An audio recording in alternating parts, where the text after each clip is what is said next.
Do you like to travel and do you like to book your own flights? Because I need your help. Dorothy Dream! This has been so stressful. Dad, what have we been doing for the past 2 hours? Looking for a good ticket. Yeah, so we're trying to find a good deal on 3 tickets to the Philippines. Literally, we are on our laptops at the same time, looking at the same sites, refreshing, turning on private browser mode, trying to find the best deals, and we finally, God willing, found a flight that works. It's literally like going to the casino because you're clicking, and you keep checking to see if you got one, and then it looks like you got it, but then you don't, so then you try again and you try again. You know, you find a good flight, 10 minutes later, you're still deciding, and then you lose it. Our biggest thing is that if we were gonna have a stopover in Taipei or in Tokyo or Korea, I'd want at least 7 hours of a stopover because I found this site that tells you a list of the airports that do free tours where you don't need a visa. And those 3 airports in Korea, Tokyo, and in Taipei all do those tours. So I thought, okay, if we're going to be staying there for 4 hours, let's try to find a stopover that's 10 hours, 13 hours, that way we can have time to do that. And so that was kind of what restricted us. Let me know down below what you guys think and what your tips are for finding deals on flights, because this girl needs to travel when she graduates and I need to save money at the same time. I was trying to book our flights earlier and it automatically checked off the box for a ticket service charge, which is basically like insurance for your ticket in case your flight gets canceled. I made sure the box was unchecked.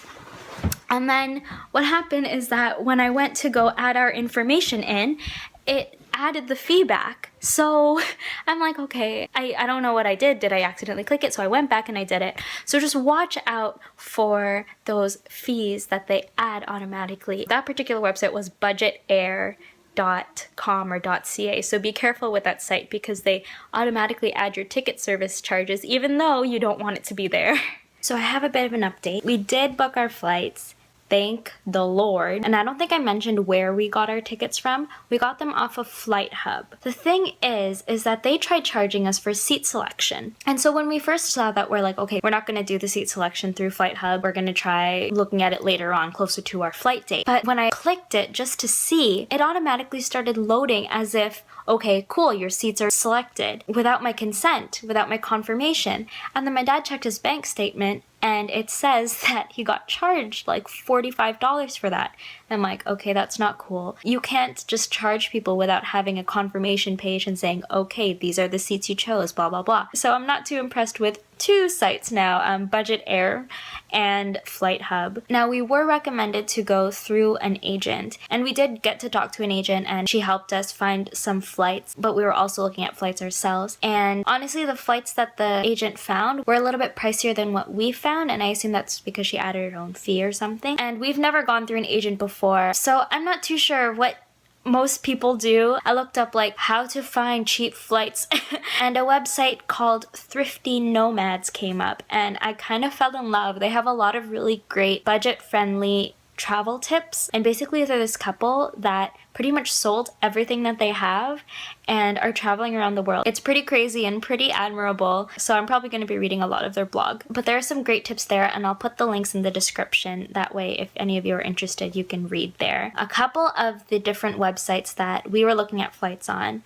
were Skyscanner, Cheap Flights, Kayak, but the one that I found the most user-friendly was definitely Skyscanner. We even tried Airfare Watchdog, and I did not like that interface. The way that it compared different flight networks for you is by having pop-ups, and I just don't like pop-ups, so that kind of turned me off from using it. But on Thrifty Nomads, they do mention that Airfare Watchdog is good at finding flight errors and like different prices too. So definitely check out the link below if you are looking to travel and want to know which sites are good to go through if you plan on booking your own flights. If you do go through an agent, I do want to hear your experience because I don't know what it's like to go through an agent. I don't know what the success rates are like going through an agent, if it's worth it or not. I don't know. I kind of find it hard to trust people that make commission.